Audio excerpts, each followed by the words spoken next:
मुझे लगता है अपने समाज के हक व अधिकारों को और सम्मान दिलाने का जो सपना है वो अधूरा ही रह जाएगा। साहब, आप ऐसा क्यों कह रहे हैं? राम, हमारे समाज को हक व सम्मान दिलाने के लिए पहले अपनी योग्यता हासिल करनी होगी। चलो, तभी तो इन बहरों की नगरी में हमारी आवाज सुनी जाएगी। राम, उसके लिए हमें विदेश जाकर पढ़ना होगा। इतना धन नहीं है मेरे पास कि मैं विदेश जाकर पढ़ सकूं। तुम्हें पता तो है रामू, हम अछूतों को यहाँ लोग पानी देना पसंद नहीं करते, मदद क्या ही दें। साहब, ईश्वर है ना, उन पर भरोसा रखिए। रामू, रामू, कितनी बार समझाया कि ईश्वर जैसी कोई चीज नहीं होती। अगर वो होता तो क्या वो हमें ऐसा जीवन देता? साहब, आप चिंता ना करिए। आपकी इच्छा शक्ति और साहस ने तो बड़े से बड़े पत्थर को पिघला दिया है। वैसे आपने बड़ौदा महाराज के यहाँ छात्रवृत्ति की अर्जी दी थी ना, उसका क्या हुआ? हाँ राम, मैं अभी जाकर महाराजा शहाजीराव गायकवाड़ से मिल आता हूँ। जी सर। बाबा साहेब चले जाते हैं। माता रमाई अपने घरेलू कार्यों में लगी रहती है। कुछ देर बाद महाराजा सयाजीराव गायकवाड़ के दरबार से वापस बाबा साहब का घर में प्रवेश।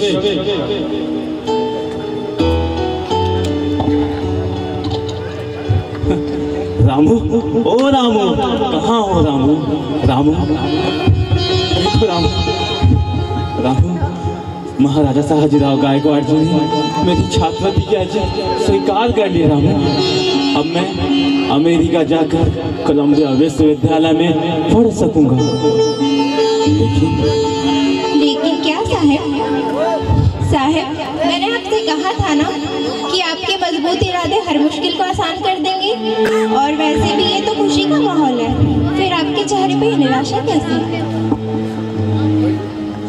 कैसे कहूँ रामू, एक और मेरा विदेश जाकर पढ़ने का सपना पूरा हो रहा है, दूसरी ओर तुम और ये बच्चे।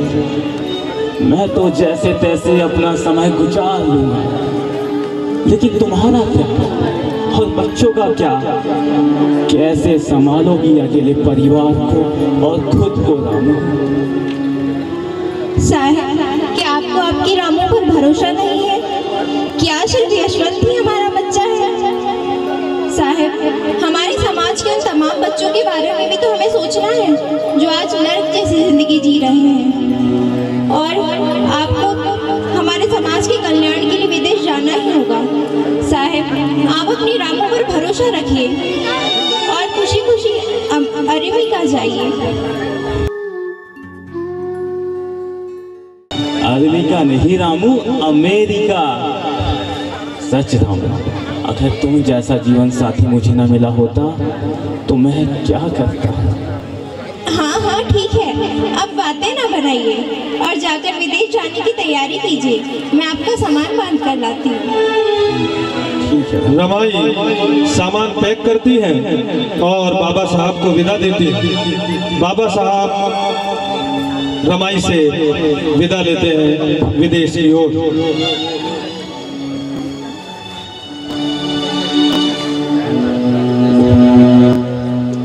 नीचे साहब।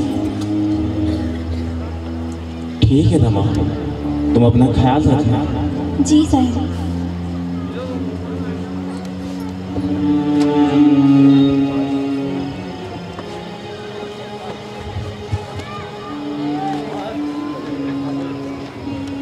साहब आएंगे तो कितने खुश होंगे ये जानकर कि उनकी रमा ने परिवार को कितने अच्छे से संभाला है।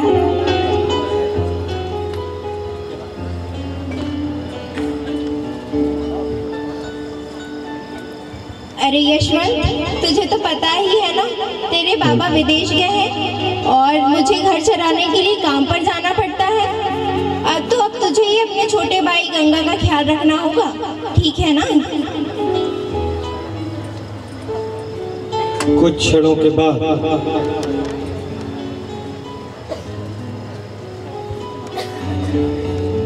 अरे गंगा, इसका शरीर तो आपकी तरह तप रहा है।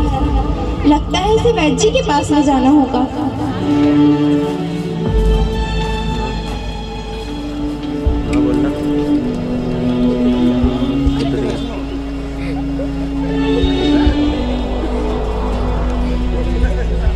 रमाई बच्चे को लेकर वैद्य जी के पास में जाती है।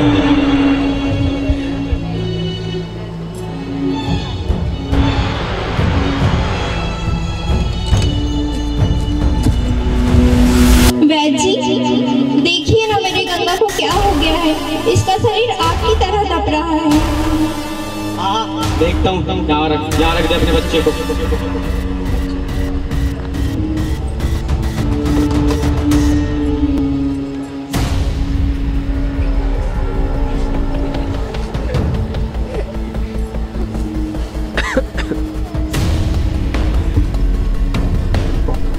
अरे इसे तो बहुत तेज ज्वर है और कमजोर भी लग रहा है। कुछ खिला दिया कि नहीं रमाबाई इनको? वैद्य जी, आपको तो पता ही है मेरे साहब विदेश गए हैं शिक्षा लेने, और मैं जैसे तैसे अपना घर परिवार चला रही हूँ। ना ही मुझे एक वक्त की रोटी मिल पाती है और ना ही मेरे बच्चों को। हाँ तो कमजोरी से बीमार नहीं पड़ेगा तो क्या पड़ेगा? इसका लंबा इलाज चलेगा, ऐसे तो लाई होना रमाबाई। वैद्य जी, अभी मेरे बच्चे का इलाज कर दीजिए। मैं दिन रात मेहनत मजदूरी करके आपकी पाई चुका दूंगी। अभी मेरे पास ही कुछ पैसे हैं, इसे रख लीजिए और इलाज कर दीजिए।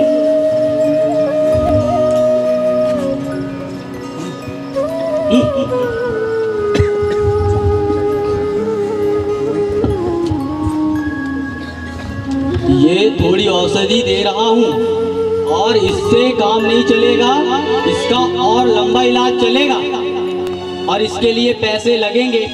और अगली बार आना तो पैसे लेकर आना। क्या हमने यहाँ कोई गरीब खाना नहीं खोल रखा है? पति देखो तो साहब बनने विदेश चला गया और यहाँ पर छोड़ दिया परिवार को भगवान भरोसे। चलो जाओ।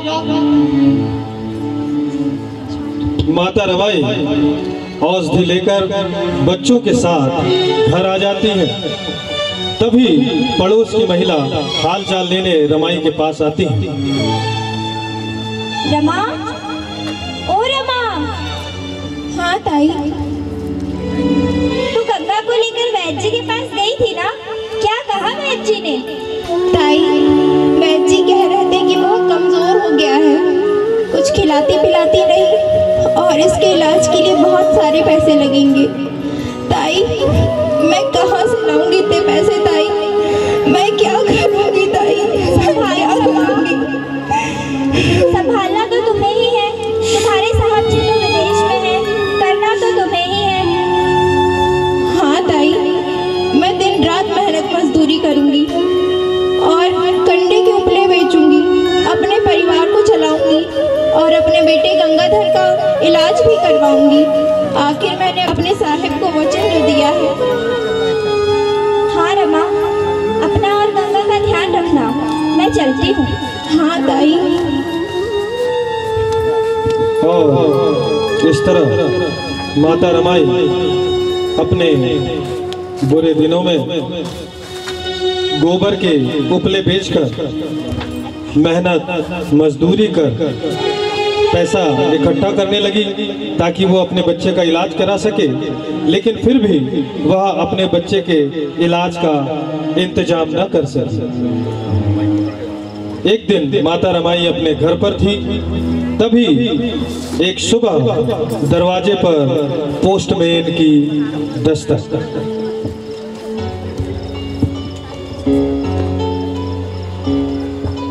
पोस्टमैन। रमाबाई, ओ रमाबाई, ये लो तुम्हारे पति का पत्र आया है, इसमें दस्तक कर दो जरा। नहीं दादा, मुझे दस्तक करते नहीं आते। अरे तो क्या हुआ, अंगूठा ही लगा दो। जी दादा। ठीक है। अरे दादा रुको जरा। क्या हुआ? जरा ये पत्र तो पढ़ दो, इसमें साहब ने क्या लिखा है। अच्छा अच्छा, पढ़ देता हूँ।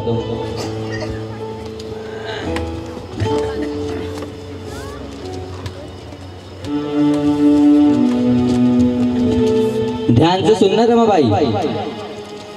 प्रिय रामू, मैं यहाँ कुशल पूर्वक हूँ। गंगाधर बीमार है, यह जानकर बहुत दुख हुआ। स्वयं पर विश्वास रखो, चिंता करने से कुछ नहीं होगा। मैं भी यहाँ अन्न के लिए मोहताज हूँ। तुम्हें भेजने के लिए मेरे पास कुछ भी नहीं है, फिर भी कुछ ना कुछ प्रबंध कर रहा हूँ। अपना और परिवार का ख्याल रखना। तुम्हारा साहेब भीमराव। इस तरह बाबा साहब का पत्र रमाबाई को प्राप्त होता है। रमाबाई दिन रात मजदूरी कर जैसे तैसे परिवार का पालन पोषण करती है, लेकिन गंगा का इलाज ठीक तरीके से नहीं हो पाता। एक दिन माता रमाई गंगाधर को लिए अपने गोद में बैठी रहती है, लेकिन क्या देखती है कि गंगाधर कुछ बोल नहीं रहा, कुछ कह नहीं रहा, कुछ सुन नहीं रहा। माता रमाई बच्चे को खूब आवाज लगाती है, लेकिन देखती है कि गंगा अब उन्हें छोड़कर जा चुका है। गंगा, मेरे बेटे गंगा, मुझे माफ करना मेरे बेटे, मुझे माफ करना। संभालो रमा। मेरे पास इतने पैसे भी नहीं कि मैं तेरे लिए कफन ले सकूं, मुझे माफ कर देना। होली को कौन टाल सकता है।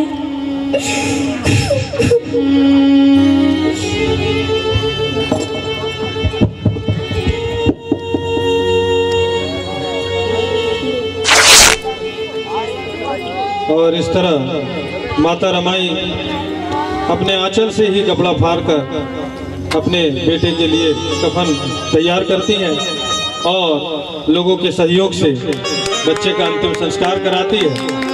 कुछ माह बाद बाबा साहब का पुनः घर आगमन, लेकिन घर पर मायूस बैठी रमाबाई।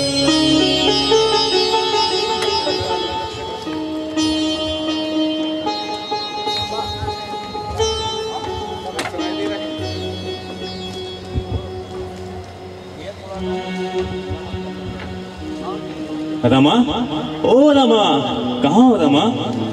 अरे बच्चे कहाँ है रामू? और अपना गंगाधर कैसा है रामू?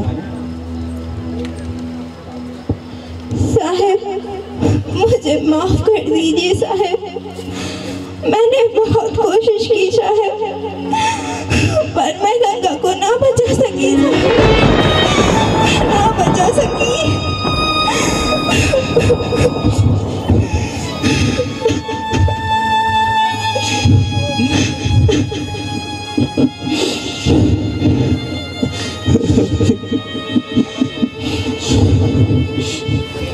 साहब, क्या आपकी पढ़ाई पूरी हो गई?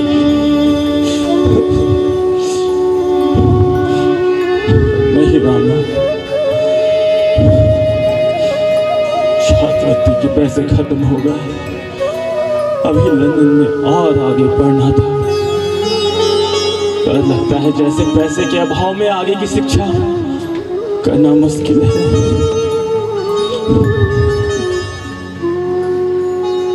नाना साहब, ऐसा ना कहिए।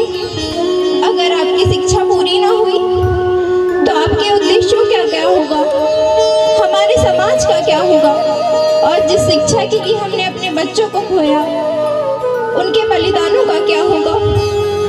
कहाँ जाने रमा, कोई समाधान नजर नहीं आ रहा। तभी बाबा साहब के मित्र नवल भटेना का प्रवेश।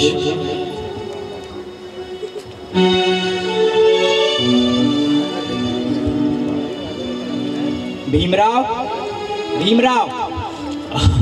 अरे मित्र नवल, आओ मित्र, आओ। कैसे हो मित्र? हाँ बैठो मित्र। आप भी बैठो। मित्र, आप विदेश से आ गए लेकिन हमें बताया नहीं। क्षमा करें मित्र। हमें बड़े उत्सुकता थी आपसे मिलने की, इसलिए हम ही चले आए आपके घर। धन्यवाद अच्छा, मित्र। ये बताओ आपकी शिक्षा पूरी हो गई? नहीं मित्र, मेरे पास अब आगे की शिक्षा पूरी करने के लिए पैसे नहीं हैं। अब लगता है मेरा सपना अधूरा ही रह जाएगा मित्र। भीमराव, तुम चिंता न करो भीमराव, अभी तुम्हारा मित्र है ना, ये लो 5000 रुपए, इससे तुम अपनी आगे की अधूरी शिक्षा पूरी करो। धन्यवाद मित्र, धन्यवाद। समझ नहीं आ रहा मित्र, तुम्हारा आभार कैसे व्यक्त करूं। मित्र भीमराव, आभार प्रदर्शन करने की आवश्यकता नहीं है। तुम खूब पढ़ो और अपने सामाजिक लक्ष्यों की प्राप्ति करो, या तो हमारा भी सपना है। हाँ मित्र, मैं अभी कुछ दिन ठहर कर फिर विदेश जाऊंगा अपनी अधूरी शिक्षा पूरी करने मित्र। ठीक है मित्र, अब मैं चलता हूँ। धन्यवाद मित्र।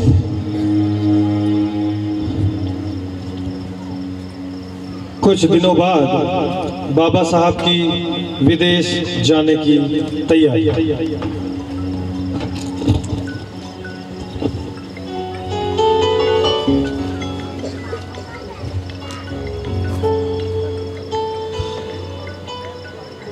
रामू, मन तो नहीं करता तुम्हें अकेला छोड़ जाने का, पर जाना होगा। तुम अपना ख्याल रखना रामू। और कितनी कमजोर होती जा रही हो तुम। अगर तुम कमजोर होगी रामू तो मुझे ताकत कैसे मिलेगी रामू, क्योंकि तुम ही तो मेरा संबल हो रामू। साहब, आप चिंता ना करिए, मैं यहाँ सब संभाल लूंगी। आप बेफिक्र होकर विदेश जाइए और अपनी शिक्षा पूरी कीजिए। ठीक है रामू, ख्याल रखना। जी साहब। बाबा साहब लंदन जाने के लिए विदा लेते हैं और इधर कुछ महीनों बाद माता रमाई की गोद फिर एक बार हरी भरी हो जाती है। इस बार माता रमाई जन्म देती है एक बिटिया को और बाबा साहब की इच्छा के अनुसार बिटिया का नाम रखती है इंदु।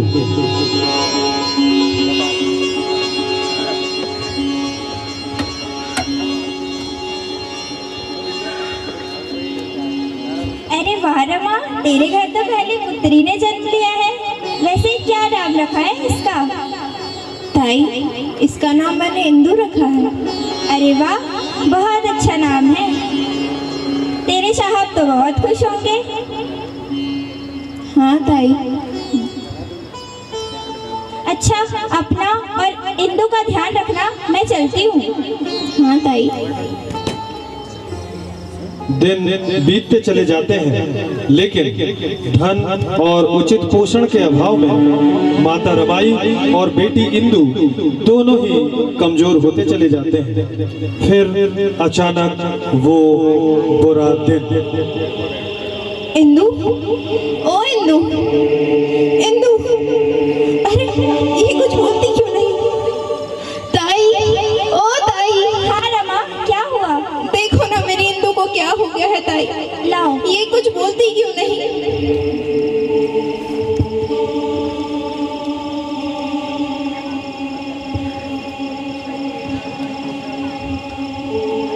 रमा, तेरी इंदु अब नहीं रही।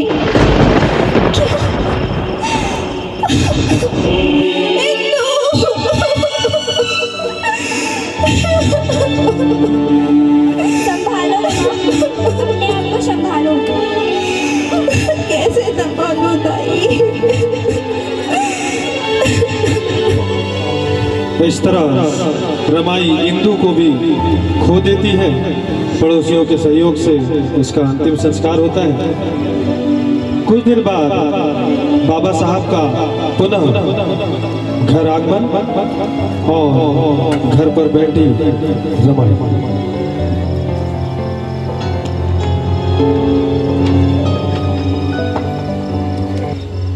रमा, ओ रमा, रमा कहाँ हो रमा?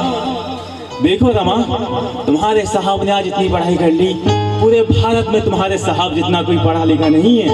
अब तुम्हारे साहब की बात को कोई अनसुना नहीं कर पाएगा। रमा, क्या हुआ रमा? तुम खुश नहीं हो? साहिब, मुझे माफ कर देना साहिब। मैं यशवंत के अलावा हमारे किसी भी बच्चे को ना बचा सकी साहिब। मैं अपने परिवार का ख्याल ना रख सकी साहिब, ना रख सकी। धिक्कार है आपके रामू के जीवन पर साहिब, धिक्कार है।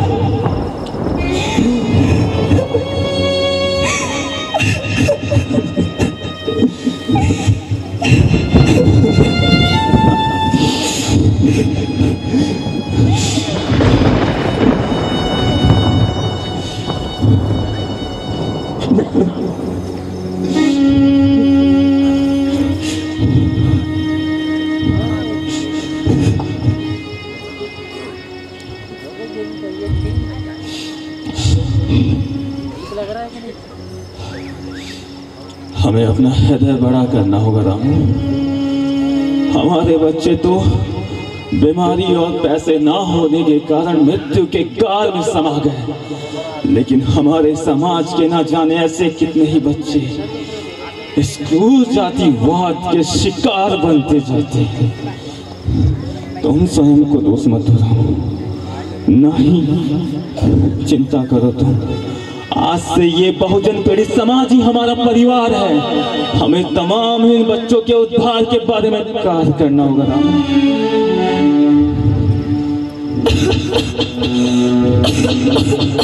रामू, क्या हुआ रामू? तुम्हारी तबीयत तो ठीक है रामू?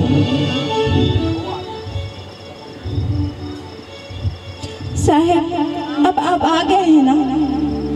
अब मेरी सारी बीमारी दूर हो जाएगी, आप फिक्र मत कीजिए। हाँ रामू, तुम पहले आराम कर लो रामू।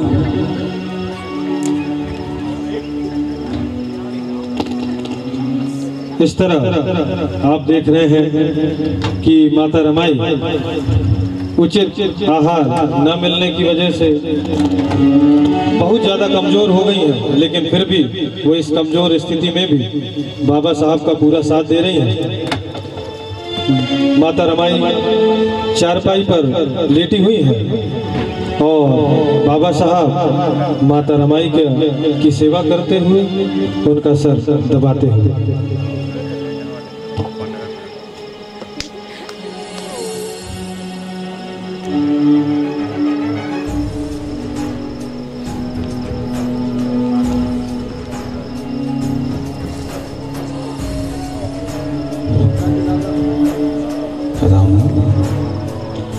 अंग्रेजी हुकूमत ने भारतवासियों के लिए गोलमेज सम्मेलन रखा है और मुझे इस सम्मेलन में अपनी समाज की ओर से बात करने बुलाया है।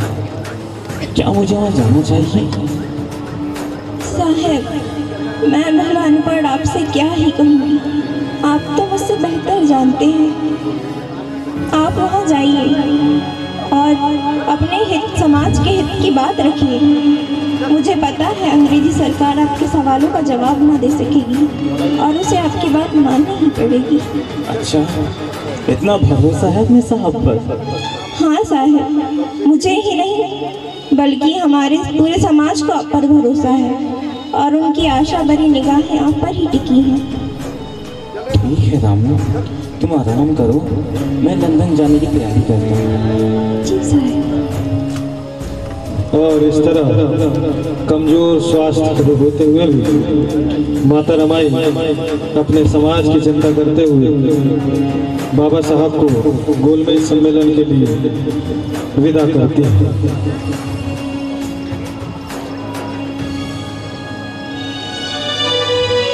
ठीक है, ख्याल रखना अपना। जी साहब।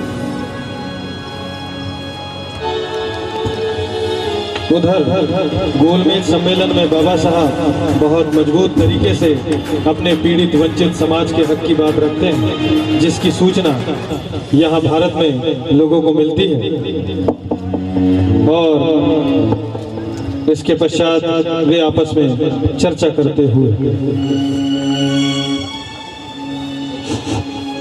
अरे सुना है तुमने भीमराव जी, लंदन में गोलमेज सम्मेलन में हम अछूतों के हक के बारे में ऐसी बात रखी कि अंग्रेजी सरकार भी जवाब न दे सकी। आज बाबा साहब लंदन से लौट रहे हैं, चलो हमें उनका आदर और सत्कार करना चाहिए। चलो चलो उनके आने की तैयारी करते हैं। चलो चलो उनका स्वागत संस्कार करते। चल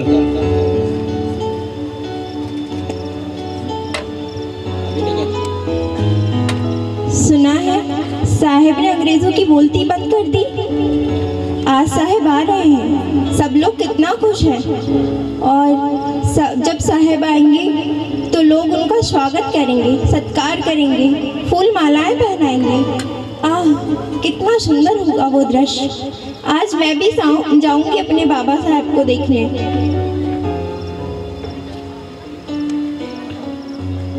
रमाई बाबा साहब को देखने जाने की तैयारी करती है। अपनी पेटी कपड़ों की खोल कर देखती है, लेकिन क्या देखती है कि वो जो पेटी में रखी हुई साड़ी है वो जगह जगह से फटी हुई है।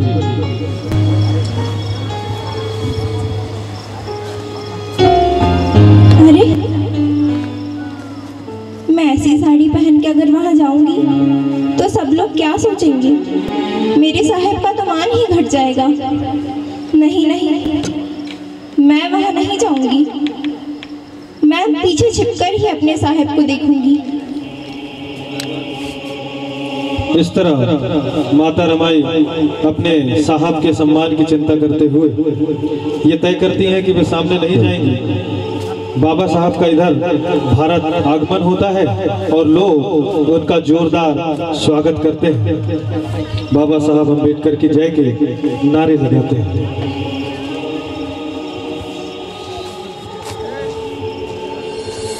चलो बाबा राव अम्बेडकर जी आ रहे हैं, इसका स्वागत करते हैं। भीमराव अम्बेडकर जी की जय।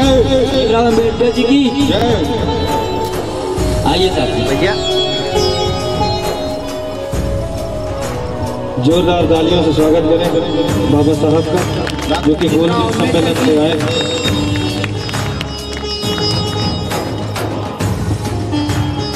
इस स्वागत सत्कार के लिए आप समस्त लोगों का मैं आभार व्यक्त करता हूँ।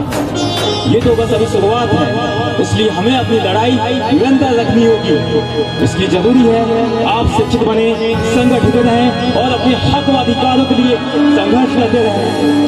क्योंकि साथियों, जुल्म करने वाले से जुल्म सहने वाला सारा गुनहगार होता है।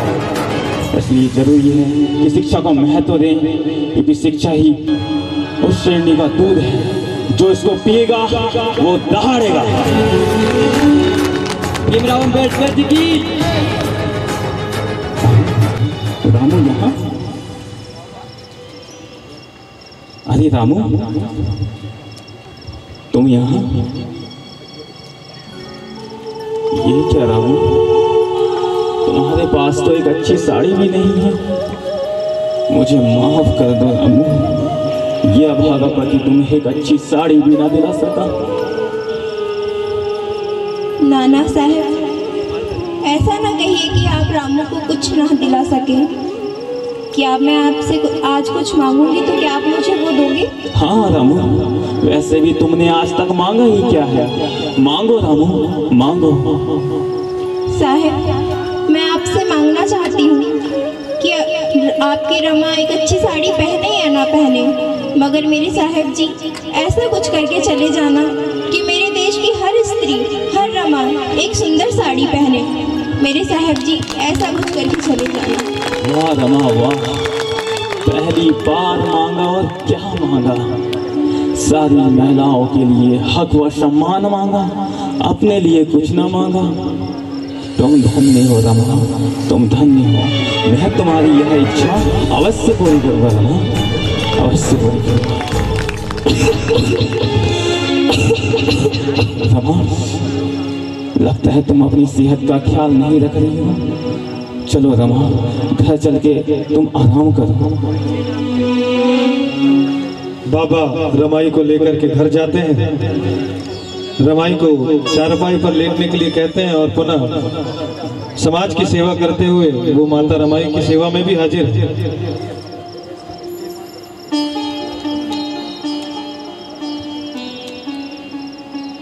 रमा, अब तुम चिंता मत करो रमा, मैं आ गया हूँ ना, अब तुम जल्दी ठीक हो जाओगी। और वैसे भी हमें तो समाज के लिए भी बहुत कार्य करने हैं रमा।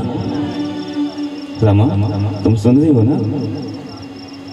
रमा, तुम कुछ बोल क्यों नहीं रही हो रमा?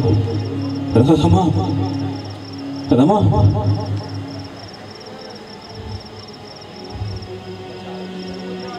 रमा,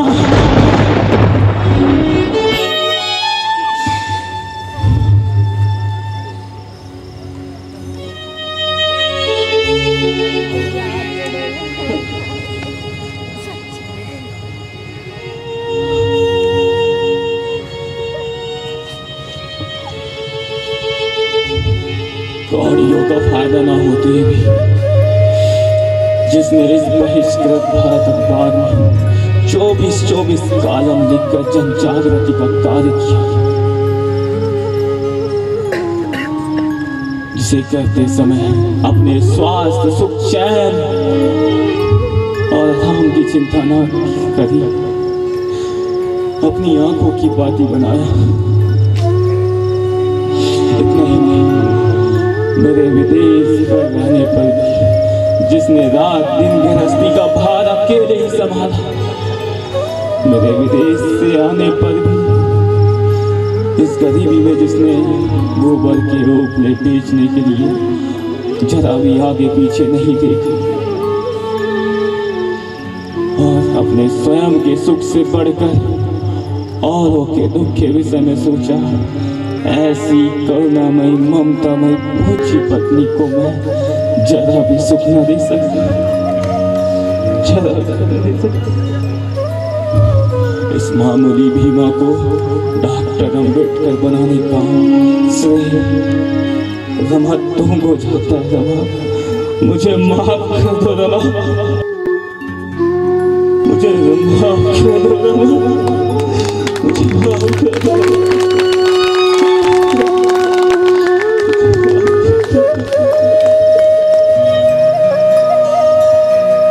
बहुत बहुत धन्यवाद आप सभी ने